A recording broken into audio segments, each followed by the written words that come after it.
Marie had barely settled into the chair with my newborn in my arms when my grandmother stopped walking. Her eyes locked onto the faded blanket wrapped around my baby. She frowned. "Marie," she said quietly, "why is my great-grandchild wrapped in that old blanket?" The room went silent. I looked down at the blanket and forced a small smile. "It keeps her warm." Grandmother stepped closer, gently touching the worn fabric. The edges were frayed. The color had long since faded from years of washing. It wasn't something anyone would choose for a newborn unless they had no other option. Her voice became softer. "Didn't you buy the baby things we talked about?" I swallowed. I couldn't. Confusion crossed her face. Then she asked the question that changed everything. "Didn't you receive the $300,000 I left for you?" I stared at her. My heart stopped. I never saw a penny. Every fork stopped moving. Every conversation died. Before I could say another word, my Uncle Richard pushed back his chair. "Mom," he laughed awkwardly, "Marie must be mistaken." That was the moment I realized everyone at the table knew something I didn't. And my grandmother had just uncovered it. Only 3 months had passed since I buried my husband. Losing Daniel had shattered every plan we'd made together. One week we were decorating the nursery for our daughter. The next, I was signing hospital paperwork alone and wondering how I was supposed to raise a child without him. I kept working as a neonatal intensive care unit nurse because I had no choice. Every extra shift meant another diaper box, another week of formula, another utility bill paid on time. When my maternity leave ended earlier than my doctor recommended, I went back because savings disappear quickly when there's only one income. No one in my family offered financial help. Instead, they offered advice. "Stay strong. God has a plan. Money isn't everything." Richard repeated that last sentence more than anyone. Whenever I apologized for missing family dinners because I was working overtime, he'd smile sympathetically. "Don't worry about finances, Marie. Things always work themselves out." I believed him. Not because the words made sense.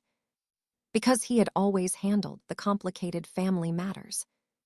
After Grandpa died years earlier, Richard became the executor everyone trusted.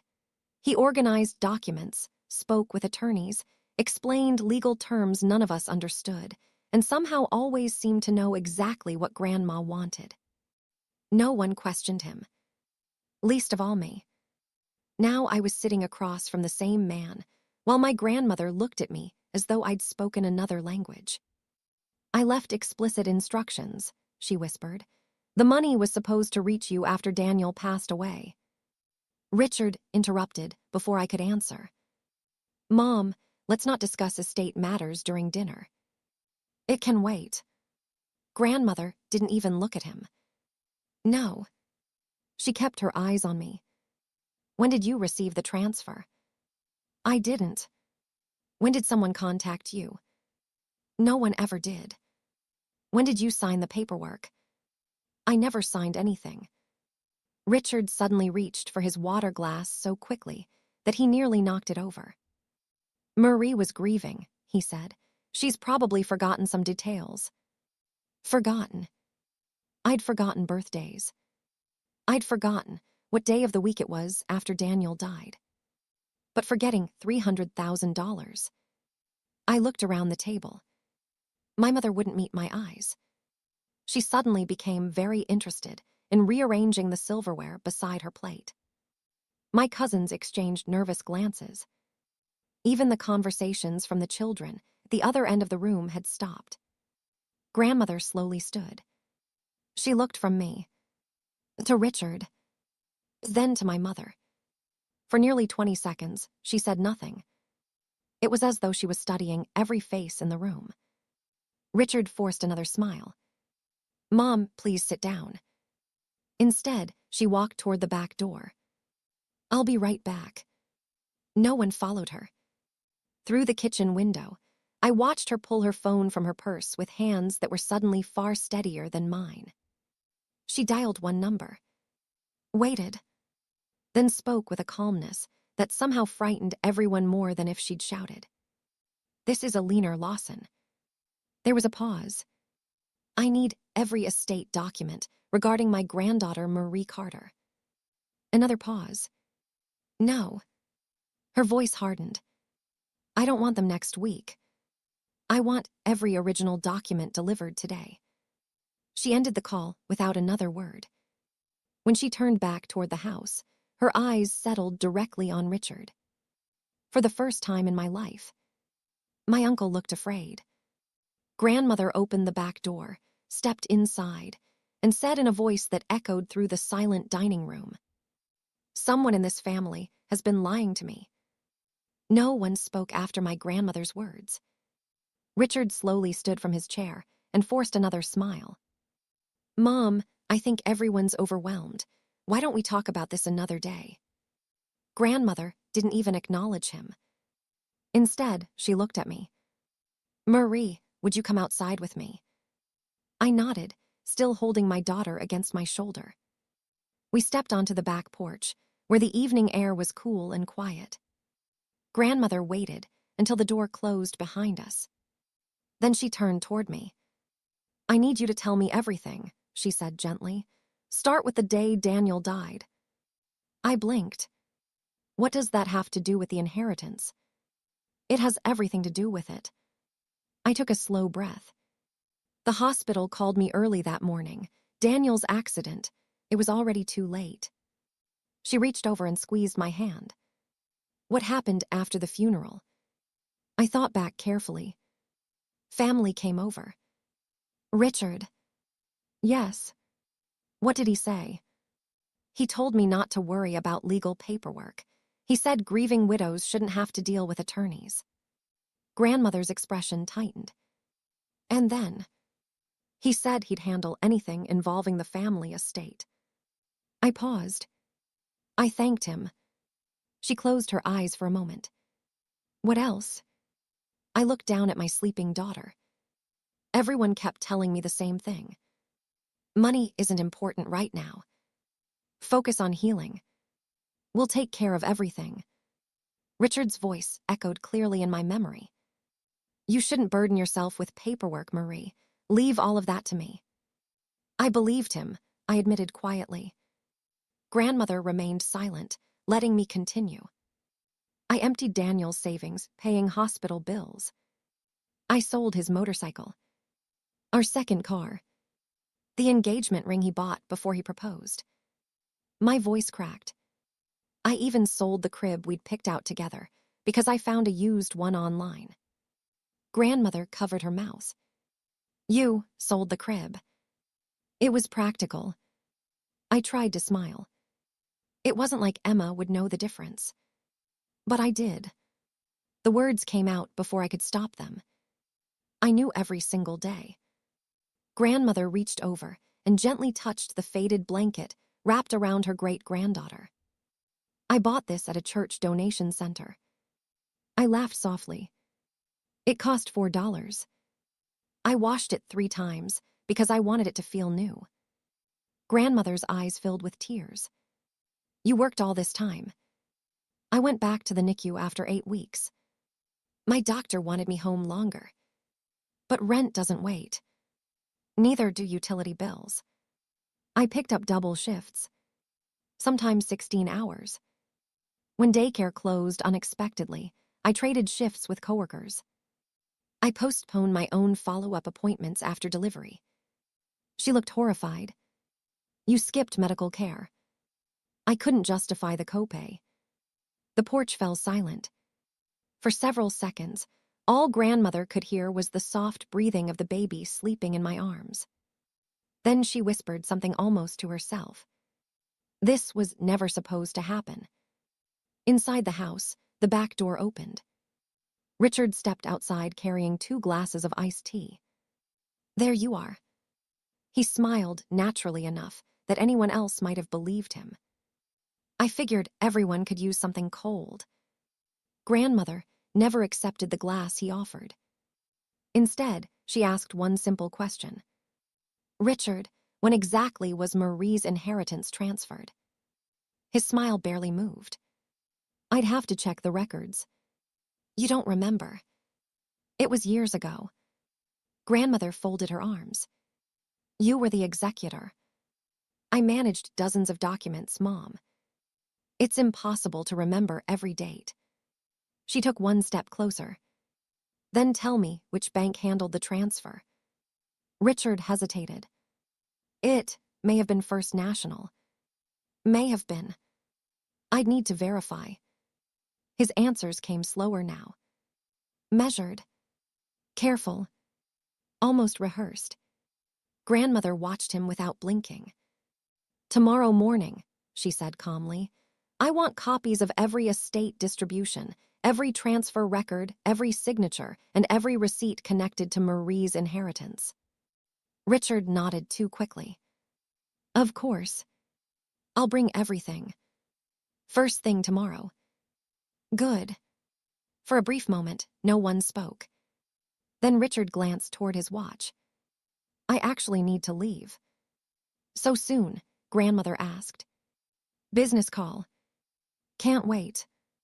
He walked toward his car much faster than he normally did. I watched him unlock the driver's door before he even reached it. As soon as he climbed inside, he pulled out his phone. Before starting the engine, before fastening his seatbelt, he immediately began dialing someone. Grandmother quietly watched from the porch. Neither of us said a word as his car disappeared down the street. Only after the taillights vanished did she finally speak. Almost in a whisper. If Richard has nothing to hide. She looked toward the empty road.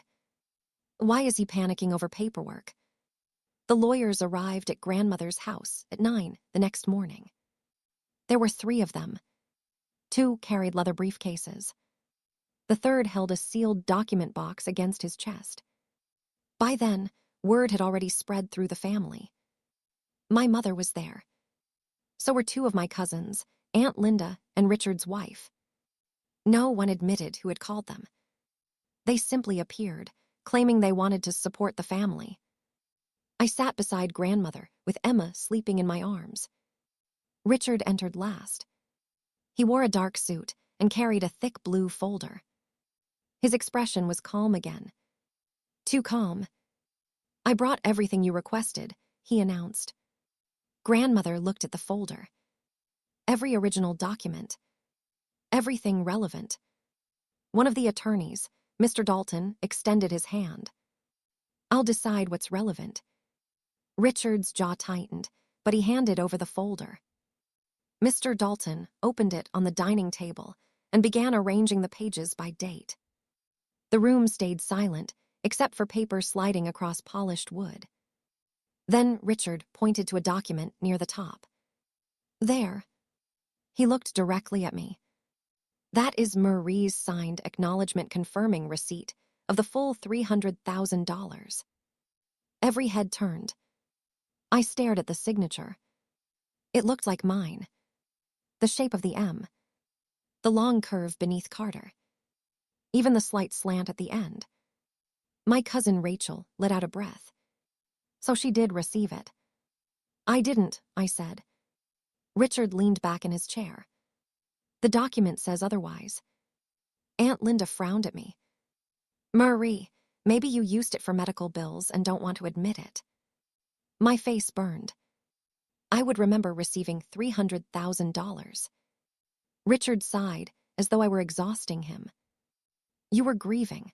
People make decisions they later block out. My mother finally spoke. Marie, please don't turn this into a public accusation. I looked at her. I'm the one being accused. You're accusing your uncle of theft. I said I never received the money. That is the same thing. Grandmother struck the table once with the flat of her hand. Enough. Everyone stopped. She pulled the acknowledgement form closer. Her eyes moved slowly across the page. Then she lifted it beside another document. What is it? I asked. The paper is different. Richard gave a short laugh. Paper. Grandmother ignored him. This page is brighter than the others. Mr. Dalton took both documents and held them beneath the window. Grandmother was right. The acknowledgement form looked newer. Its edges were sharper, the ink darker. Mr. Dalton turned to Richard. Where is the original bank transfer confirmation? That is the original. No, Mr. Dalton said. This confirms receipt. It does not prove a transfer occurred.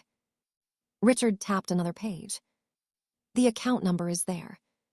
A partial account number. It protects Marie's privacy. Mr. Dalton's voice remained calm. Then provide the complete transfer record. Richard folded his hands. The firm digitized everything several years ago. Some originals were destroyed after scanning. One of the other attorneys looked up sharply. Our office does not authorize the destruction of original inheritance records. The room changed. No one defended Richard this time.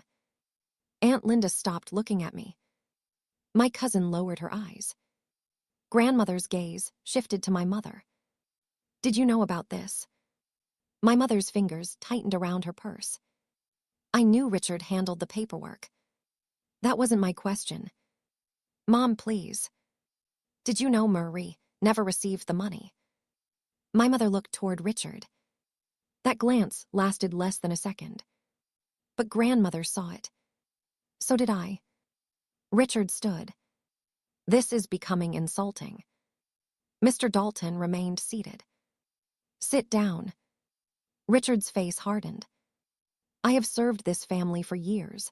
I managed your accounts, protected your assets, and cleaned up problems no one else wanted to handle. Grandmother's voice was cold. Then you should welcome a review. There is no need for one. I decide what is needed. Richard looked around the table, searching for support. No one met his eyes. Grandmother turned to Mr. Dalton. I want an independent forensic accountant. Richard froze. Mom, every estate transaction, every bank account, every distribution, every signature. Mr. Dalton nodded. I'll arrange it today. Richard grabbed the blue folder. Mr. Dalton placed his hand over it. These documents stay here. For the first time, Richard lost control of his expression. His face twisted with anger. Then he released the folder. Fine. He walked out before the meeting ended. Through the front window, I watched him cross the driveway carrying a smaller brown file I hadn't noticed before. Mr. Dalton followed my gaze. What did he just take? No one answered. One of the attorneys immediately called Richard's office. She asked the receptionist to secure all estate records and prevent anyone from entering the archive room. Then her expression changed. What do you mean he was already there? She listened. Her eyes widened. When? Another pause. She lowered the phone. Richard entered the office before sunrise. Mr. Dalton stood. Tell them to check the archive. The call stayed connected while everyone waited. I could hear muffled voices through the speaker. A door opening. Metal drawers sliding. Then the receptionist returned. Her voice trembled. Several estate files are missing. By sunrise the next morning, the missing files were no longer just a family problem. They were part of an official investigation. A county investigator stood outside Richard's office with 2 uniformed officers while the building manager unlocked the door. Mr. Dalton turned to my grandmother. We've requested that no one touch anything until the records are examined. Richard folded his arms. This is completely unnecessary. One investigator answered without looking up from his clipboard. That depends on what we find. Inside, every filing cabinet was photographed before it was opened. Computers were secured. Boxes were labeled. Every movement was documented. I stood quietly beside my grandmother, my daughter asleep in her stroller. Everything suddenly felt frighteningly real. Later that afternoon, the investigators gathered everyone inside a conference room. A large monitor displayed security footage from the previous night. The timestamp appeared in the corner.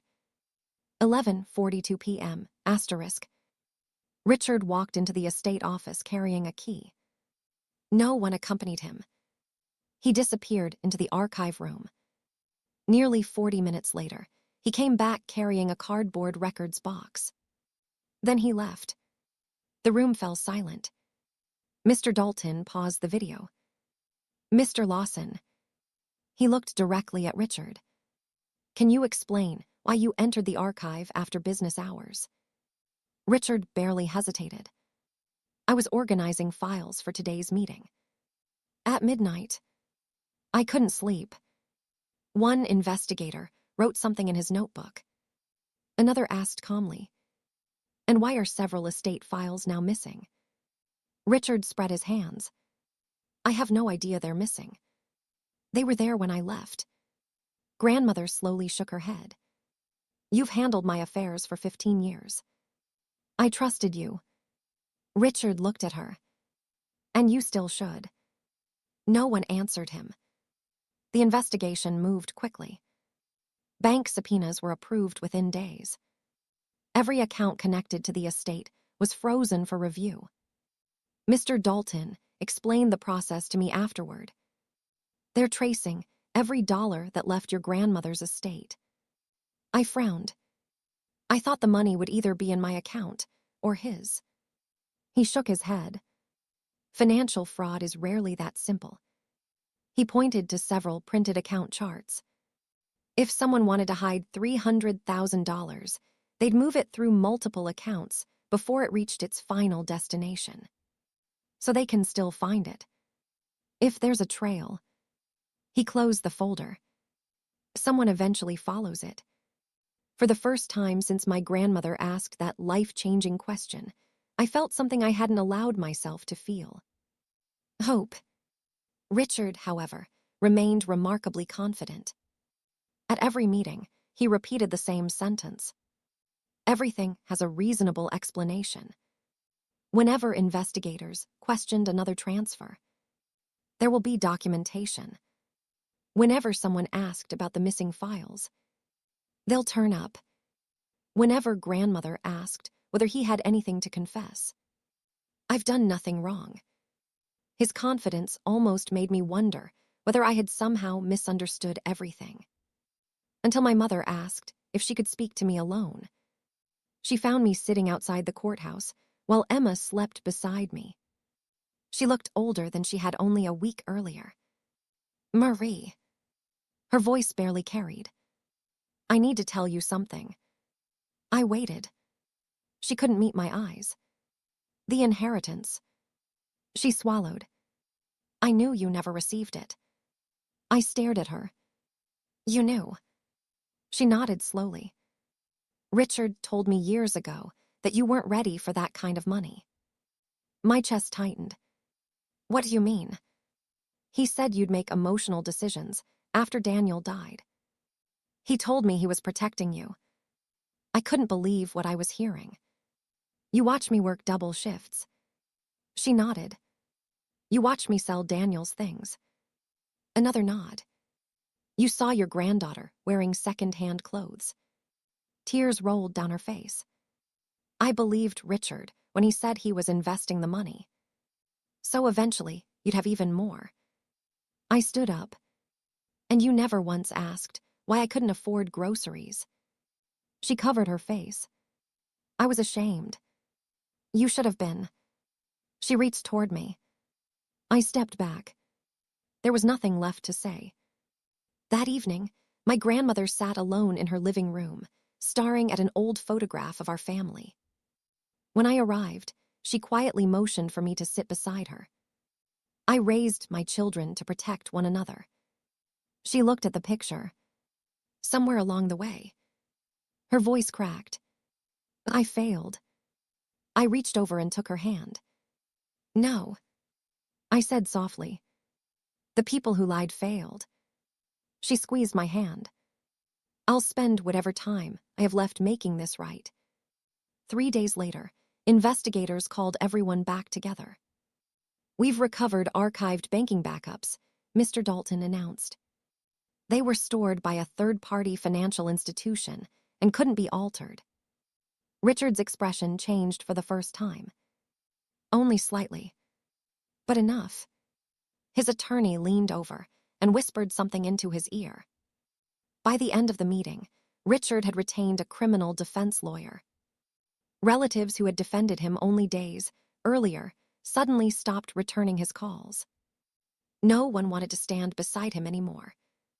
Yet one question still haunted me. If I never received the money, where had it actually gone? 2 weeks later, everyone gathered again. The forensic accountant walked into the conference room carrying a thick report. He placed it carefully on the table. This report traces every known transaction connected to Alina Lawson's estate. He opened the binder. I'm prepared to present our findings. Just before he could begin, the conference room door swung open. Another investigator hurried inside, holding a single bank file above the stack in his arms. I apologize for the interruption, he said. We've just recovered one additional financial record. Every eye turned toward the folder. Mr. Dalton looked at its label, and his expression immediately changed. No one spoke as the investigator carried the newly recovered bank file to the head of the conference table. Mr. Dalton accepted it carefully. Where was this found? He asked. In an off-site archive maintained by the estate's former banking partner, the investigator replied. It wasn't stored with the rest of the estate records. Richard shifted in his chair. His attorney leaned toward him. Don't say anything. The forensic accountant opened the file and compared it with the report already in front of him. After several silent moments, he looked up. This completes the transaction history. Grandmother folded her hands. Then tell us the truth. The accountant nodded. On the date specified in Mrs. Lawson's estate instructions, a transfer of $300,000 was authorized for Marie Carter. I held my breath. It was never deposited into Miss Carter's account. Richard's attorney closed his eyes. Instead, the accountant continued. The money was redirected through 3 intermediary business accounts before reaching a company controlled by Richard Lawson. The room froze. He placed copies of the bank records in front of everyone. Each transfer occurred within 48 hours of the previous one. He pointed to the final page. This account is registered to a limited liability company solely owned by Mr. Lawson. Richard finally spoke. You don't understand how estate investments work. The accountant calmly shook his head. No, we understand them very well. He slid another document across the table. This is the original transfer authorization. I stared at it. It wasn't my signature. It was a crude imitation. The loops in my handwriting were wrong. The spacing between my first and last name was different. Mr. Dalton looked at me. Did you sign this? No. Have you ever seen this document before today? Never. He turned toward Richard. Our handwriting expert reached the same conclusion. Richard looked toward my mother. She lowered her head. He realized no one was going to defend him. Grandmother slowly stood. I trusted you with my husband's legacy. Her voice remained steady. I trusted you with my granddaughter's future. Richard tried one last time. I was protecting the money. Grandmother's eyes narrowed. From whom? Marie had just lost her husband. She wasn't thinking clearly. I intended to return it later. I couldn't stay silent any longer. Later. I looked directly at him. When? When I was selling Daniel's motorcycle. When I sold my engagement ring. When I worked 16-hour shifts after giving birth. When my daughter came home wrapped in a blanket from a church donation center because I couldn't afford a new one. Richard opened his mouth. No words came out. My mother suddenly began crying. She stood and faced me. I have to tell everyone the truth. No one interrupted. Richard came to me after Daniel's funeral. He said Marie shouldn't receive that much money while she was grieving. He promised he was investing it. He said if anyone asked, I should tell them everything had already been handled. She covered her face. I believed him. I thought he was protecting you. I felt tears welling in my eyes. You watched me struggle. She nodded. I know. You watched me borrow money from coworkers. Another nod. You watched your granddaughter wear donated clothes. She couldn't answer. Grandmother looked at her daughter with heartbreaking disappointment. You could have asked one question. My mother whispered, I know. You could have called me. I know. You could have protected your own child. My mother collapsed into her chair. I know. The silence that followed felt heavier than anything anyone could say. Finally, Mr. Dalton broke it. Effective immediately, Richard Lawson is removed as executor of Alina Lawson's estate. One of the investigators stepped forward. Mr. Lawson, all assets connected to these transfers have been frozen pending criminal proceedings. Richard stood abruptly. This is ridiculous. No, the investigator replied. This is documented. Another officer handed Richard a formal notice. We've also referred this matter for criminal prosecution involving estate fraud, forgery, and financial misappropriation. Richard looked around the room. The cousins who had defended him looked away. His own wife quietly stepped back. No one stood beside him. For years, he'd controlled every conversation. Now he couldn't control a single one. As officers escorted him from the room, grandmother never looked away. She simply said, You stole from the only person I asked you to protect. The door closed behind him. And just like that, his authority disappeared. The legal process took months. The forensic audit confirmed every dollar. The civil court ordered Richard to repay the stolen inheritance along with accumulated investment gains, interest, and additional financial penalties. The criminal case moved forward separately. My grandmother amended every estate document she had. Richard's name disappeared from every position of trust. She appointed an independent professional fiduciary instead. My mother publicly admitted her silence before the rest of the family. Some relatives forgave her. Others couldn't. The damage she had allowed could never be completely undone. As for me, the funds finally arrived in an account that bore my own name. Not because someone handed me a gift, because the truth had finally reached the people who were willing to fight for it.